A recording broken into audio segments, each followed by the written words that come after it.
She's known for saying the sale is not complete until the money is in the bank. So if you've ever dealt with slow paying clients, my guest today is going to help you collect the cash. Let's dive in.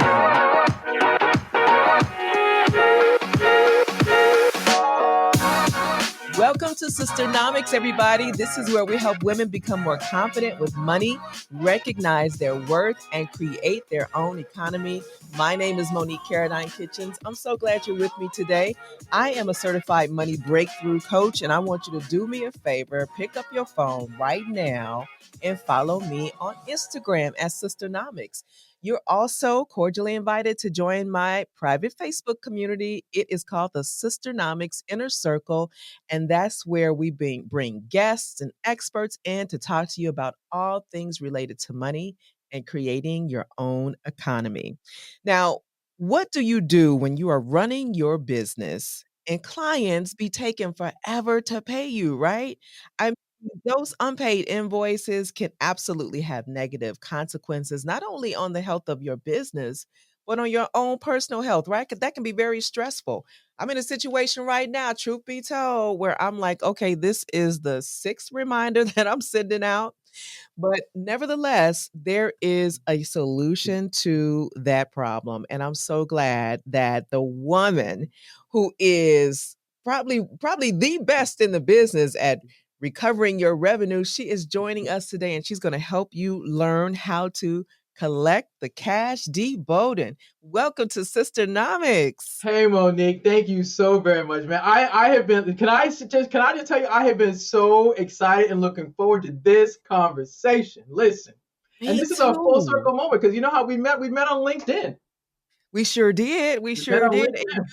I love and you were persistent and I love the way you engage on LinkedIn because some people they don't do it right, D. And you engage, you were authentic, you were, I just love the whole way you did it. So kudos to you. And I'm Thank so you. glad this is a special moment for me because I've been looking forward to this too. Yeah. It's like two. What it feels like is like two friends who haven't seen each other in a long time. We're like, girl, how you been? What's going on? Catch me up on all the things, especially with these coins. Exactly. Let's talk.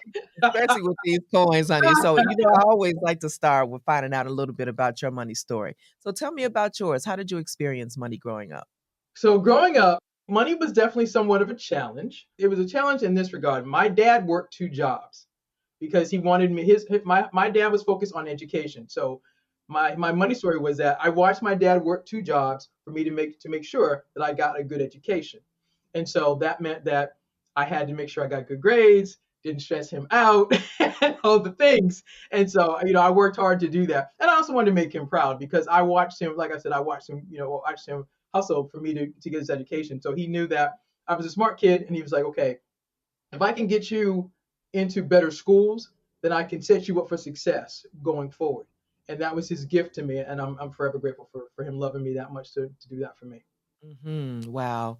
That's such an honor to be able to kind of pay them back in our own special way just by doing Absolutely. well at what we do. So that's important. Thank you for sharing that. Sure thing. So revenue recovery is Is your a hot thing. mess. Listen, I was just like, okay, to be a revenue recover, the sound of it is so good. Revenue I recovery mean, listen, specialist. it just sounds so sexy. And then people are like, so wait a minute, what do you really do? So, I got a story to tell you about how I really got into this whole thing, right? I got a Tell whole me. story. So you let me know how you want to do the story, because if you want the story now, you can have it.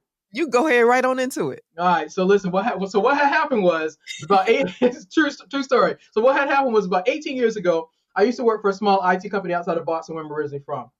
Monique, you've worked in corporate. I've worked in corporate. You know the drill. Usually, it's welcome aboard. Here's your cubicle or your office, your box. I joke and say they got this plan. Well, in my case, they had a collections team. It was a small company. They had about 100 people. They had a collections team, and then they said, "Hey, we've got $8 million in outstanding invoices." And I'm like, "Y'all have what?" They're like, Wow. "For real?"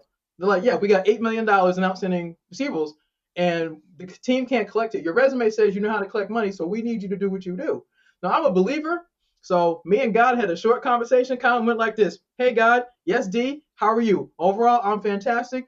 But your word says if you lack wisdom, come ask you for it. So I sat with him and said, hey, God, this is $8 million. I need a clue. And when I got quiet, the three keys to what I do What the 3 keys that came up was this: problem solving, which is answering the question of what had happened, was customer service, which was and is okay. After you deliver the invoice, the product, the deliverable, and you don't get paid, you got to do follow up. And then the last thing was gratitude. And everybody was like, "What's up with gratitude?" I'm like, "Here's the thing: when somebody helps you accomplish a goal, whether it's a product, a service, they solve your problem. When you say thank you, people are like, oh." Because we live in a world right now, everybody does things with 144 characters and they forgot to say thank you. They usually do LOL. It's like, nah, you got to say thank you. That part. And then the additional key was relationship building. So after I come out of that, my quiet time, I'm like, all right, problem solving, customer service, gratitude, relationship building. Here's a list of accounts.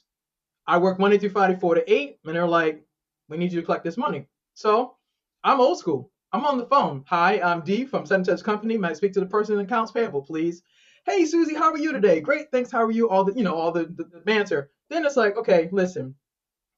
This one account, this particular client said, we changed our billing system. It would be like going from Microsoft Excel to QuickBooks or pick another system. And she said, we let our clients know, our customers know that we changed our billing system. So the reason we haven't paid 2 million of the 8 is because we changed the billing system and y'all keep submitting the invoices in the wrong format.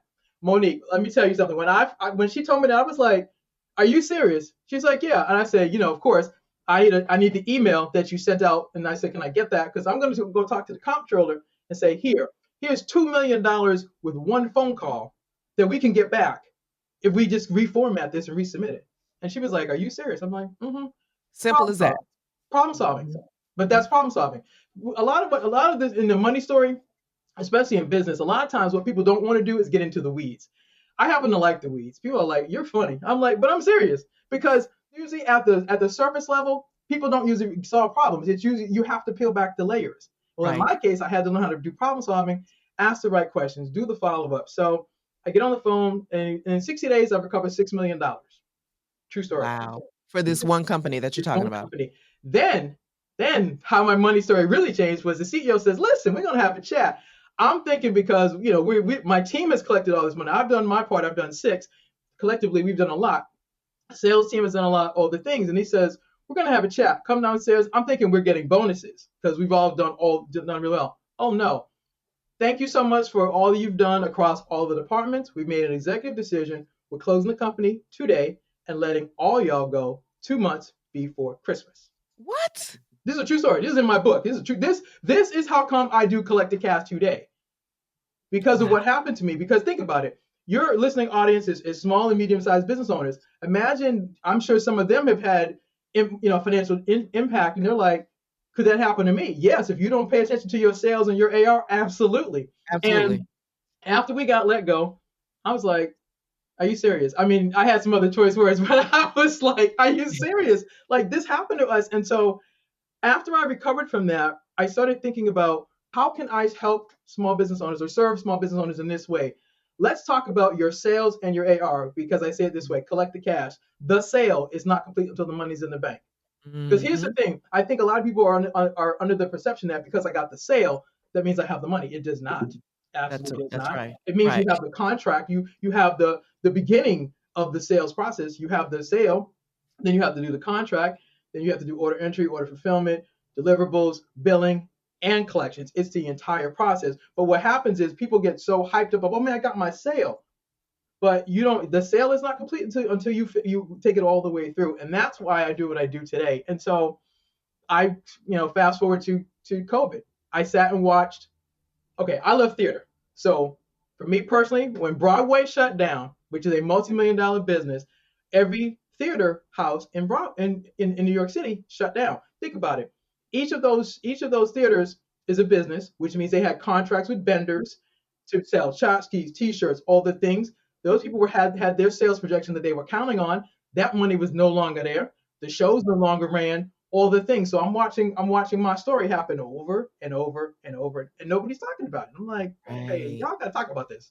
Yeah, no, it's important because, I think, first of all, the reason why we don't talk about it as much as we should, and y'all, we should be talking about this a lot more, recovering the revenue. I think that it may be because there's some shame attached to it. Absolutely. There's a little bit of guilt attached to it. There's some wondering, well, what did I do wrong? Is it something that I did that they didn't like? Or, like all of that is tied up in that. And like you said, most people don't like to get into the weeds. Oh And no. so that brings me to the next question. So you have helped a company recover 6 million. You've helped people recover 13.5 million Hmm. over the past 10 years, probably more by now. Yeah. And so you're really good at this. But for the person who can't afford to hire Dee Bowden to come in and do do the revenue recovery, they got to do it internally. So how can a person learn these skills or create their own revenue recovery team, if you will, so that they can collect their cash? Sure thing. Well, first of all, thank you for the question. Okay, so if you're listening to this and you're like, man, I don't want to have to do this, but you have to. So step one is first, the first key to this is mindset shift. You got to see it that your sale and your money, they go together. And I'll say it this way. Monique and I are talking about mainly are talking about payment terms. If you have a contract and payment terms where it's either net 30, 60, or 90 days, that's a lot of what we're talking about. That's more of my experience. If you deal with PayPal or Stripe or Square, your transaction should really basically should go through. I mean, it should be you swipe the credit card, it goes through. If it doesn't go through, you make a phone call and you have a conversation and find out, is there anything wrong with the credit card? Do you need to make a payment? And then I'll reswipe the card in 24 hours. You also need to set up your contract so that they tell you there's a deposit, it goes through. And before we get started, we're going to set up the payment terms. It'll be, every 30 days I'm swiping the card, or every 60 days, or whatever it's going to be. And also understand that if the payments don't come through, you don't keep serving. You don't keep serving. I cannot tell you how many. I'm thinking of one person in particular. How many times I've had conversations with this person, Hmm. and every time a client is late paying, they take it personally. Right. And I'm like, okay, well, did you state clearly in the terms of the agreement that a deposit was required and that payment had to, all of these criteria around which you are supposed to get paid? No. Well, Right. what you mad about? Like, what? Exactly. Exactly. What are you mad about? Because here's the thing: you can't be mad at your client if you haven't set yourself up for success. So you asked the question about how do you do this? Number one, mindset. You have to see it that the sale is a part of the sale and collecting money is part of the process. Number two, you need a tracking system. How do you track this? In corporate, in corporate finance is an aging, but simple terms, I teach everybody you have a tracking system. Name of your customer, column number one, contract number, column number two, dollar amount, column number three. What do they buy from you? The item sold, whether it's hair, sneakers, consulting services, whatever. How much is it for? When he's supposed to deliver the first service or installment, when he's supposed to bill him, and then when he's supposed to get paid. If you track that on a regular basis, you'll know, okay, I have payments that are scheduled to come in on the 15th of the month, the last day of the month, and the next day the payment doesn't come in, who's doing a follow-up? Whether you're doing it electronically, through technology, or old school, you get on the phone, you have the conversation. One way or the other, there has to be follow-up. And here's the thing, as confident as you were to ask for the sale, you have to be just as confident to ask for the money. Period. And it's not personal, it's business. It's not personal, it's business. But this is the thing I say, and you probably agree with this. I tell people all the time, you have to get your emotions out of your money. Say it again for the people in the back. You have to get your emotions out of your money Yeah, because, like you said, it's not personal, it's business. right. So take the emotions out. Take the emotions out and make sure you have the system in place. So I Yeah. love what you said about first is mindset, Yep. next is tracking and follow up. Absolutely. The fortune is in the follow-up. And back to the thing about emotions for a second. I don't know if you're a sports fan, but if you think about it, the guys who play sports, the people that play sports, they're emotional and they're very passionate about it, but they're very focused on what the coach said. We have a strategy that we follow. This is what we do. We are playing the game to win. You got to see yourself in terms of your business and your money as you're playing the money game to win. Now, does that mean you always get it right on the first attempt? Absolutely not. Does that mean you probably need to do, let me see, how about this? You need to invest in yourself. You probably need to get some coaching. You probably need to get some new language about it. You probably have to deal with your fear. You have to deal with your shame, and you deal with your mindset. What are you telling yourself before you get on the call? That part. The way I talk about it is called the collection zone. I'll tie it in with the sports. I talk about pregame. What are you telling yourself? What affirmations are you declaring over yourself before you get on that phone? What are you saying to yourself? What's your money talk? What do you tell yourself about this? So that's pregame. Game day, just like when just in sports, you're on the field, if you will, to collect the money, to collect the cash. You have to see yourself having that conversation. Yes, it might be challenging, and you have to have the words to say or what not to say so you don't irritate your customer, number one. But number two, you have to let your customer know that we're working to get to resolution. This is not supposed to be stressful. We're trying to get to resolution. We entered into an agreement, and I delivered my services. I'm just looking to collect the cash. Is there something that we missed? Does it need to be a course correction? How do we fix this? And the goal is to get to resolution. And then post game is celebration. I believe you need to celebrate. Yes, you read the how much money I've collected, but I didn't start out at $13 million. I started out at $1. I've been doing this for a minute, but I had to learn how to celebrate the wins, the small wins and the medium wins, to gain momentum. How I get to sit here comfortably today is because I've been doing this. I continuously invest in myself. I love to read, as you can tell behind me. I do books a lot. I also had to find the courage, if you will, to tell this story. Because think about it. When I talk about revenue recovery or collecting the cash, most people are like, oh man, I don't want to talk about that because that means, I got to go engage with my customer. Yes, that part. Just like you Yeah, engage with them to get the sale, you got to engage with them to get the money. They right. go together. But to believe that I'm telling this story about working for a company that went out of business, that let all of us go, even though I collected this much money, and then decide that here's a way I can serve business owners and talk about this part of business. Because unfortunately what happens is this: everybody talks about all the glamorous stuff. Oh my gosh, the sales, the marketing, the social media, all the things. But when, like I said, the wake up call for me was watching COVID happen and watching, like I said, Broadway and other large companies, but watching all the small business owners scramble and then lose money and lose sales because they're like, oh, I'll get around to collecting my money. Some of that probably happened is because, number one, they didn't have a system in place to do the sale, the contract, the invoicing, and the payments. And until somebody talks about this and teaches you that this matters, they'll keep doing this. They'll keep repeating this mistake. So how are you working with people now, Dee? Because I can go so many directions with this conversation. Number Sure. one, I love the way you took something that you were really good at and you created your own business around it where you're, helping and teaching and coaching other business owners to do it. But the other question is, okay, if I'm that person that just doesn't like to feel like I'm having a confrontational moment, especially with my clients, and I'm just really not the person that should be doing this, I need somebody else to do it for me. Right.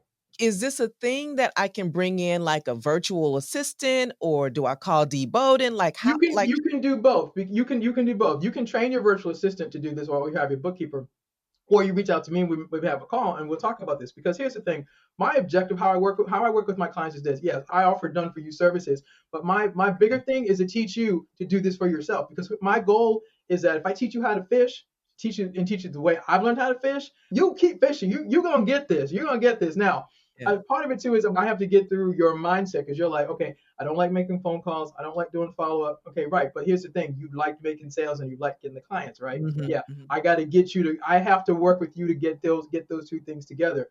And you have to see it is that business to business collections is not outside of what you do. It's a part of it. I'll give you a perfect example. Everybody who's listening right now, y'all have cell phones, whether your team iPhone or Android. This is the best example to teach you what you do in your business. So you walk into a phone store. Hey Monique, welcome to blah blah blah phone. What brings you in today? My phone has not been working correctly. Blah blah blah. Whatever the issue is. First thing they do, the pre-sale starts because as soon as they take your driver's license and they confirm that you are who you are, they see you have an account. Did you know you were eligible for an upgrade? They're like, I didn't come in here to get a new phone. I just came in here to get this button fixed, and that's it. But they already start selling to you. Right. Before you know it, you're like, well, my phone is 2020 or 2018 or whatever. Yeah, I could think about a new upgrade. Okay, so the sales process has already started with the suggestion of the upgrade. Then they tell you to go walk around the store. And you'll look, and you're like, ooh, I just found the new Samsung 2345, whatever one it is today. And you're like, ooh, okay. Before you know it, you bring it back over there, and the person says, well, we can get you into a new contract. We just take the credit from the old phone, put it on the new phone, and you're ready. And you're like, okay. And then because they give you all the bells and whistles, so we have a new sale, a new contract, order entry. They put all the new information about the phone on your account. Order fulfillment, they take the barcode, they scan it, and make sure that that's there because they're doing inventory. They've got 10 phones, now they got 9. So a sale, a contract, order entry, order fulfillment. Monique, when would you like your bill from the phone company? You say, oh, I always pay all my bills on whatever date. Person sits right there, schedules accounts payable from the phone company to you. You tell them you're going to pay them on this date. That's accounts receivable. Then they tidy up everything. They tell you the new contract, the new payment terms, whether you bought the phone outright or put it on layaway. Then you walk over to the register and the person says, will this be cash, credit, or debit? Then you're waiting for these two magical words, transaction approved, because you're not leaving the phone store until everything I just described happened in full. That's what happens in business. So if you take that phone example, that's your business. That's your I business. love it. Yeah, I love it. I love it. All right. So it's 4 steps actually. The 3 keys to collect the cash as a business owner: problem solving, Mm-hmm. customer service, gratitude, and relationship building. These are considered the softer skills because I know somebody be like, well, why are you talking about those things? Okay, yes, you can talk about the AR aging, but here's the other key: you also have to have a proper invoice. Your invoice needs to be so really collect the cash. You need a proper invoice. What's the name of your customer? The contract number or the purchase order number. Well, how much did they buy from you? When are you supposed to deliver to them? Whether you do deposit and 3 payments and etc. Banking information and all the things, and then at the bottom of your invoice it should say thanks for your business. That part. Exactly, exactly. So that's what I was gonna ask you. Is there a specific area that you see many small and mid-sized businesses making the biggest mistakes? And you just said something about invoicing. I Yeah, mean, there's a huge thing with invoicing because number one, it's not set up properly, meaning all the mm, information. Number two, they don't send it to the right department, and number three, they don't confirm that it actually was received by the client. what? Yeah, that part. That's super simple. I mean, you would think you just take for granted that, okay, that's automatic, but that's one area. That's my area. And here's the thing, because if you think about it, the business owner that has this contract with whoever, they're excited because they got the next sale, and then their brain is already okay. I've closed this sale. I'm on to the next thing. I'm on to the next prospecting thing. But the part is that, like I keep saying, to collect the cash. The sale is not complete until the money's in the bank. So whoever, whether you're a solopreneur, you have a small team, it's got to be that you have to see this all the way through. From the minute you started prospecting to you close the sale, to you get the contract, to you do the deliverable, to you invoice, and then you get paid, and then you got to repeat it. And that's the thing. I think some people are like, oh man, I don't like doing this, but here's the thing: you also don't like being broke either. So Okay. Let the church say amen to that, honey. it was that fan real quick. So these are really simple, basic, easy to implement strategies that anybody can do. I mean, so there's really no excuse. It's just a matter of asking yourself, what is your money mindset? Yeah, You what know? is what is your money mindset? And then here's the thing. When you started your business, you said, I'm starting this business because I want to answer a need, I want to solve a problem. Also, I want to make money. And understand that most of us who start our business, we're practitioners first before we grow into becoming a business owner and all the things. But here's the thing: you have to get comfortable with your money story, and it's okay if you struggle. It's not okay for you to stay stuck. I'll say it again. It's okay if you struggle in the beginning, but it's not okay for you to stay stuck, especially the world we live in today, where you can get coaching and you can do webinars and you can read books and you can do things. And sometimes, yeah, are there going to be challenges when you first start this out? Of course there are. But the biggest thing is that if you stick to your plan, I'll give you an example. When I first started this, I was like, okay, my first talk was, how secure is your cash flow? Nobody knew what I was talking about. They were like, you sound too corporate-y. I'm like, well, hey, I've been in the government space and contracting space and all the things. And so they were like, well, what do you really do? And I'm like, I collect money for a living. They're like, well, so somebody said, let's make it collect the cash. And then when I first started telling my story, I wasn't as comfortable as I am today. I was very stiff. I was in a white shirt. I looked nervous. I looked like a deer in the headlights. I'm serious. That was part of my money story was that I felt like I couldn't be funny and relaxed. I felt like I had to be super corporate and super serious. And I was like, no, I need to make this mine. And so over time, through coaching and webinars and all the things, I've learned how to tell this story. And then I found a piece that makes sense. Everybody has a cell phone, and when I teach you how to track through the cell phone, everybody who has a business goes, "Oh my gosh, I never saw it like that." People who publish books, same thing. You have an author, you take them through the process. You have a process, same thing.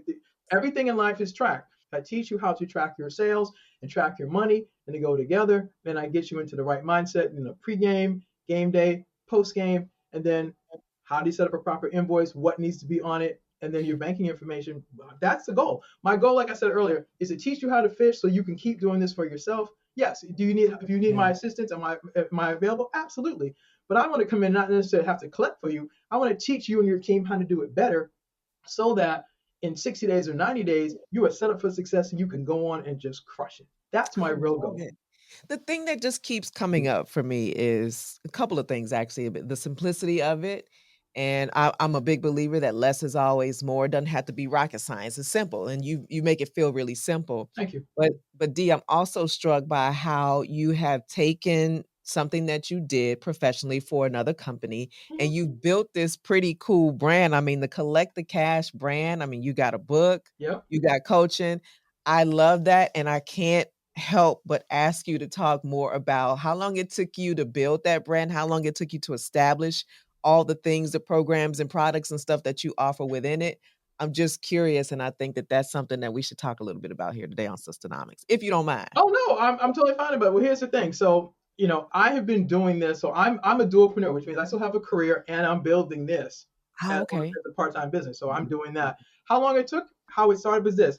I went to Steve Harvey's Act Like a Success training program, a business acceleration program. So I spent a year in school and then I graduated. And then Wow. I graduated from his program in 2018, and I'm like, okay, what do we do now? And so as soon as I graduated, I had my first coach, and she was like, okay, we have to get you to think about like, what are you going to do? What are you going to offer? So we started talking about, well, you can offer training, we can offer consulting, you can offer Yeah. done for you services. And then we started just trying things. Like I had like my first logo and I looked up and I'm like, okay, this ain't it. I spent a lot of time feeling like Goldilocks. This one's not too hot. This one's okay. This one doesn't work. And then you have to, have to keep putting it out there. And then the next thing that really happened for me was, do you know Dr. Cheryl Wood? Yes, I do. Okay, so Dr. Cheryl Wood, moment of thanks to her, she heard my story. She heard my story about how much money I collected. And so she said, hey, I'm having a book called Entrepreneur Elevation. And she's like, I would love for you to put your story as a chapter in this book. So she was the first person who really saw what I did and validated it from the business perspective. She's like, there are entrepreneurs that don't know how to do what you do. You can tell your story in this book. And that was the first launch of that. And then from there, it's just been telling the story and doing things. And then now the new book, Collect the Cash, came about because my book coach was doing these webinars. She kept saying, you can write a book in 90 days or less. And I was like, mm-mm. She was like, I'm telling you, you can write a book in 90 days or less. And what she was saying was really, you can have the framework for the book in 90 days or less. You're not going to have a complete book.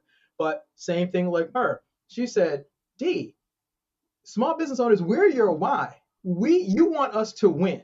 And she said, if we can get your story told and we can break it down to small principles that they can get and we can implement, she's like, we can change the game. And there's a whole Facebook Live about us talking about this whole thing.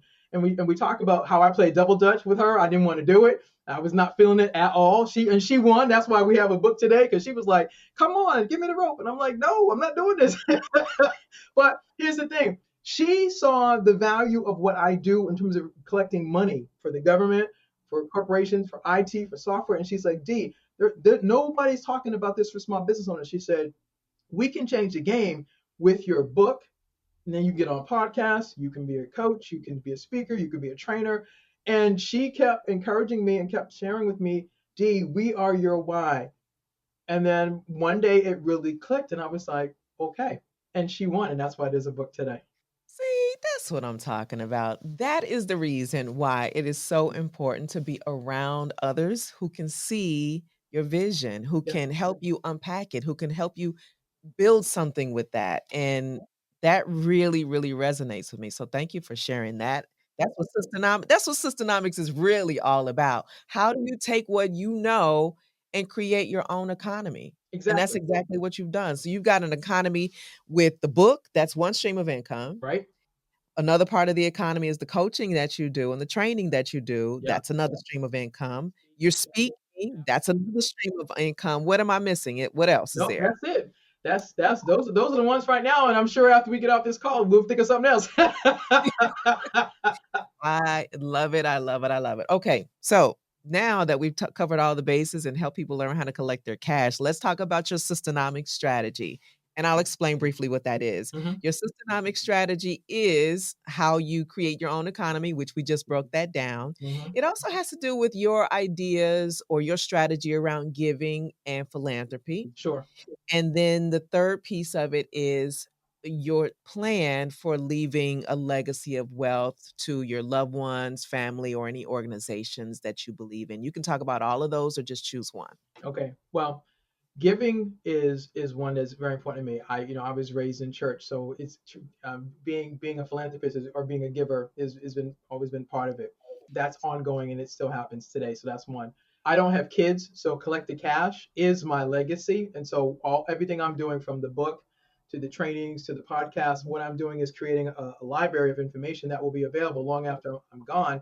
That you'll get to say, okay, she kept talking about these keys, what is she talking about? And then you get the book and you're like, oh, get the book, you watch the podcast, or you get the 5 tips and you're learning the systems, and I give you the steps. The other piece is this: when you first decide that you're going to change your money story, it starts from within. Nothing. I have a framework. It's called this: decide, commit, focus, and succeed. I'll say it again. It's decide, commit, focus, and succeed. Nothing in life or in business changes until you make a decision. Nothing. Amen. Amen You to got to that. decide. Yeah. And then you got to commit. You got to see yourself winning at this, even when it doesn't make sense, even when you're like, I don't even understand. You have to be more committed to it. Then you got to be focused. And sometimes that means you got to get off social media. That means you got to go take a class. That means you have to read books. That means sometimes you have to get quiet because there's so much noise. And you're getting all this information constantly, but you're not processing it correctly so you can understand, okay, how does this impact me? Yes. What am I going to do with this? Then the last thing, you got to see yourself successful. There are people that love vision boards, and I think vision boards are fantastic. I have one. I've had some success with my vision board, meaning I put some things on there and I actually worked to bring them to pass. But the point is that you got to see yourself succeeding with your money. If you want to leave a legacy for your family, which I think you should, then you need to find out, okay, what does that look like? Does that mean are you leaving? Do you have your life insurance? Do you have your financial affairs in order? Do you have life insurance? If your business is your legacy, then who's your successor when you're no longer doing it? You know. And then the other thing is, what's your story? What have you broken through to become who you are today? You could record that, and that's part of your legacy because you can leave that as a video and say, okay, this is who I was when I first started. I was in debt, or I was whatever your story is. But then these are the things, these are the principles that I learned, these are the changes that I made, and this is why I can talk to you about this today. And then here's a way for you can learn, and whether this resonates with you or not, but it's the gift that keeps on giving. Right. Love it. Love it. So many nuggets dropped today. I want to close by asking you if you can think of anything off the top of your head of any one business owner that you've worked with or one company where they were really in the hole because they were having trouble collecting their cash. But once they implemented your strategies, got back in the green again, if you will, or in the black. Yes. Any case studies that you can share with us? Yes. So because of what I've done in my career, I've worked in the IT space, and so I've worked for several IT companies I worked for an IT company years ago, another one that had a team of people, and when I came on board, they had $45 million in outstanding AR with the whole team. I'm like, y'all have how much? They're like, yeah. And another thing, so part of how all of this has evolved has been I've been a practitioner. I'm still a practitioner. So what I did was we sat with the team and I asked them, I said, okay, tell me what the disconnect is. So, for example, they had different sectors that they worked in, different industries. So there was one gentleman, I'll never forget this. This one gentleman, they gave him government agencies to collect money for. He didn't understand the government space at all. So he was potentially going to be set up for failure. And I'm like, okay, get your coffee, your bagel, and let's sit down and let's talk. And we literally went through his accounts, and I said, okay, let me teach you how to understand number one, how to read the contract. Number two, how to engage with them to ask the right questions. And number three, you have to learn to track things. He was like, man, I don't like tracking things. I'm like, but yeah, you listen, what doesn't get tracked doesn't get measured, but what gets tracked gets measured. And so we did that, and I was there for about 90 days, and then I left because it was time for me to move on. But when I left them, we collected 75% of that $45 million, and that company has been in the black since. And it's like that. And part of it is that, like I said earlier, you have to get into the weeds. I think what most people don't understand is that the weeds are basically problem solving. And so my story is always about the problem solving, the customer service, the gratitude, the relationship building. It's also that this has not been the easiest of journeys. It has come with a lot of challenges at times. There are times that I've been like, man, this is hard. It's hard. But here's the thing, it's been perseverance for me. So if you want a takeaway from about my money story, it's been I've had to learn to persevere and keep learning. I've made some mistakes, I've done course corrections, and finally figured out the thing. And I think that's what life and that's what entrepreneurship is all about.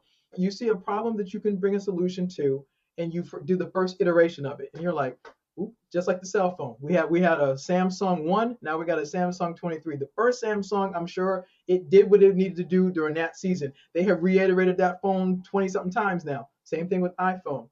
I'm sure in your career, Monique, when you first started, you did something one way. Now you're doing systemonomics, and you're bringing iterations and iterations and iterations. It's the same thing. And I think when people can see that, that's a mindset shift. But when you can see that's what you have to do in order to keep evolving, is that you have to be willing to, take the risk, make the mistake, get the coaching, get the course correction, fall down, have a good cry, get a bottle of wine, all the things, and then get back up again and get back in the game. I'm serious, because Yeah. we would not be talking today if I had stayed stuck on my how secure is your cash flow talk, because it didn't resonate with anybody. But I had to take a risk and put that out there first, and then get some feedback, and then get the coaching and classes and all the things, and go, okay, this is not it, but what is it? And then when somebody finally heard the story, like I said, Dr. Cheryl Wood heard my story and she validated. She said, oh yeah, people do ghost people on payments, and that is a big thing. And she was like, here's a value add that you can bring to this community that we don't have. And so, like I said, again, thanks to her, because she was the first person who heard the story and said, we can put your story in a book. And then that was the liftoff. Before Collected Cash was her book, but now this is where we are today. That is awesome. Thank you. Fantastic. Okay, I need to say one thing about getting in the weeds, because that is another thing that you said today that resonates with me. It's important to get into the weeds, especially if you're an entrepreneur. And I just want to drive that home. And the example I'll give is an example of me earlier this year. Once my bookkeeper had given me all of my statements, and she generated a P&L report, and it was probably 17 pages long from last year's business, right? Yeah. And I'm looking at this big old thick chunk of stack of papers, and I'm like, okay, I really know that I am on a trajectory to really take my business to the next level. Mm-hmm. But how effective will I be at that if I don't? And the writing was this small. Now, I wear trifocals, y'all. And so I'm, going back and forth like this, trying to see this itty bitty writing. Mm-hmm. But you know what I did? I made a decision to get into the weeds. And I sat myself down and allowed myself to let it take as long as it will take. And I went line by line, Dr. D, Mm-hmm. line by line through 17 pages of itty bitty writing. Why? Because I really wanted to get in the weeds with my money. If you're going to get into the weeds with anything, let it be your money, Right. especially if you want to make more of it. Right. So I gave myself permission to sit there for as long as it took. And I got into those weeds, and I saw everything, and I highlighted things, and I put asterisks, because I said to myself, if I'm going to do better next year, I really need to get intimate with these numbers. Absolutely. And that's such a powerful lesson, because that's the thing. What I heard you say was, I made a decision. I spent some time focusing. I committed to this, meaning I sat still long enough that I'm gonna sit here until I get what I need to get out of this, and I'm gonna see myself succeeding, because you were just saying that, and that's what a lot of small businesses, entrepreneurs don't do. A lot of time they don't schedule what I call quiet time. They don't sit down and make time to think. You gotta think, because here's the thing: you cannot get any better if you don't take time to reflect. You don't take time to reflect. I think what happens is, because we live in this world, there's constant noise and constant things. People, for one, don't know how to think. They don't know how to sound and process something and go, okay, if I want to get better at this, what do I need to learn? You decided, okay, I want to get better. I want to see my business grow. Well, I need to see what did we do last year that was effective, And what did we do last year that wasn't effective? And how am I going to change it? Does it have to be me? Not necessarily. It might Right. mean, okay, I have a bookkeeper, great, but now maybe I need a bookkeeper. I might need to see a chief financial officer, or I might see a CPA, or I might need all of the above, or it also might be that I need them to break this down in layman's term. Okay, what does this term mean? Because I don't understand it. And it's okay if you don't understand it, but it's not okay to not ask the right questions or ask the questions so you can get the right information. Right, That part. exactly. And knowing where the areas are that you spent more than you like to spend, or Right. this expense was higher than you want it to be next year. So I'm very clear now. Yeah. And I do that with my bank accounts. Like I get in there regularly so I can say, okay, what's coming out, what's coming in, where's it going, where are the leaks? Yep. We have to do that as entrepreneurs with our money if we're going to be successful and if our businesses are going to survive. And so I feel like the skills that you've shared with us today, these strategies are just going to add on to that. And since that's what Systernomics is all about. So I thank you. How can people get in touch with you? What do you want them to do first? Get the book first, come into your group first, have at it. First of all, Monique, thank you. So what I want you all to do, I want you all to get the book. Please visit www.collectthecash.biz/book. That's www.collectthecash.biz/book. Secondly, I want you to get the 5 tips to collect the cash, and you can also get that at www.collectthecash.biz/book. You'll see a tie-up that says resources. Get that. But the book for sure, because here's the thing. I want the honor and pleasure of signing the book and sending it to you. And then I want you to take your picture and tell me about it and tell me what you learned from it. And then say, okay, yeah, she really does know how to collect this cash. And she gives us scripts, she gives us tips, and she helps us change our mindset with this thing around money because I want y'all to win. I'm going to get the book and I'm going to give it to every single overflow coach that I have right now. We got 11 so far. So Okay. I'm going to get 11 copies of your book Okay. and make sure they all get it. And I want Excellent. to say thank you so much for coming on Systernomics today. Pleasure. It has been a pleasure to hang out with you, Dee Absolutely. Bowden. And I hope you got collect the cash trademark. Did you trademark that yet? Do you own that phrase? I will. Ooh, legacy. That's legacy. Yep. Yep. All right. That's it for today's episode of Systernomics. Y'all, don't forget to join me on Instagram and join the private Facebook community, the Systernomics Inner Circle. My name is Monique Caradine Kitchens. I will see you next time.